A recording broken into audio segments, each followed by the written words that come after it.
So turbulence. Who here has experienced turbulence on an aeroplane?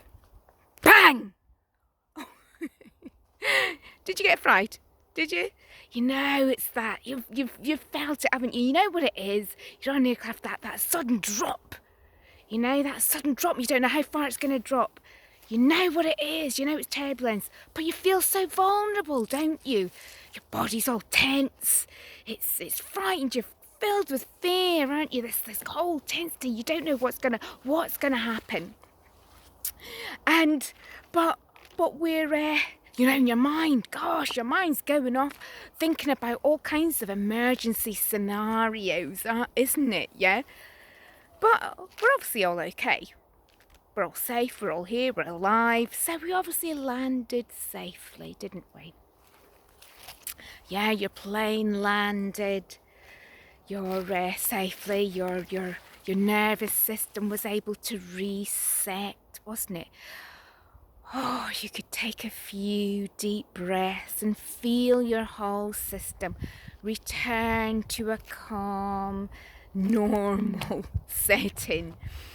Yeah, and then you were able to kind of then just think about or get excited about your holiday that's to come or the next part of your journey. Your mind could think about other things, couldn't it? It wasn't filled with fear. But can you imagine if you had to live in that turbulence? If your plane was never able to land, if you never knew how far your plane was going to drop or when, you never knew if you were going to crash. Yeah, what would happen to your nervous system if it was in that state constantly?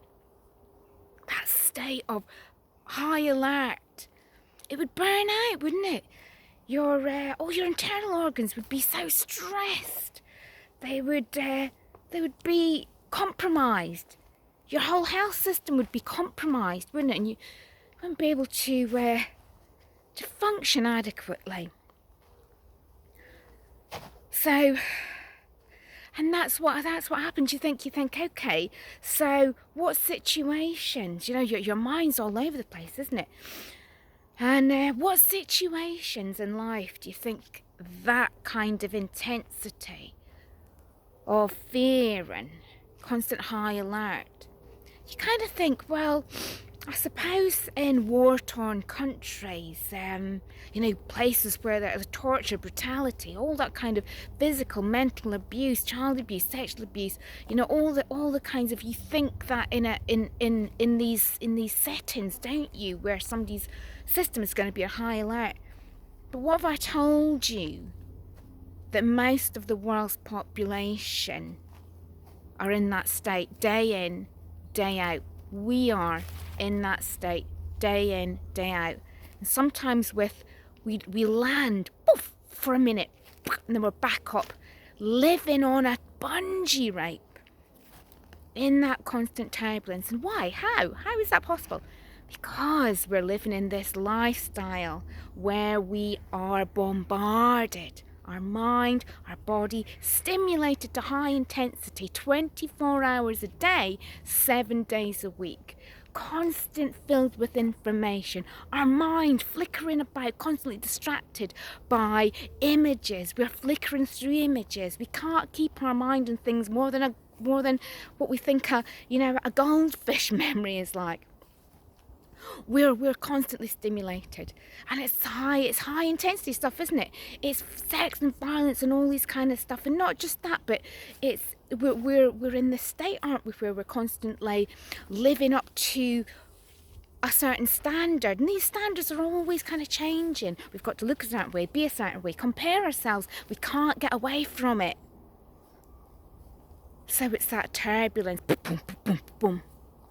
Never knowing how far down we're going to go, when we're going to get back up. It's always, our systems are just constantly on alert. So what do we do about that? Well, most of the time, you know, people don't even recognise it. But that's why we have the level of referrals that we have to the health systems. they put them in the category of mental health, but we all have mental health. It's just the challenges that we have nowadays are globalized. It's this similar all through, and they're not just, they're chronic, aren't they? Depression and anxiety. And so what do we do? What do we do about it? We've got to be able to recognize it first, don't we?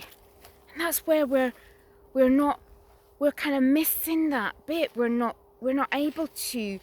We're so disconnected from our bodies, living in our minds from the neck up all the time, that we're not recognizing the states, not recognizing the messengers in the body. And that's the first port of call, isn't it? So I'm going to talk about that more in my next video. So I hope to see you for the next installment of Turbulence. Bye for now. Have a good day.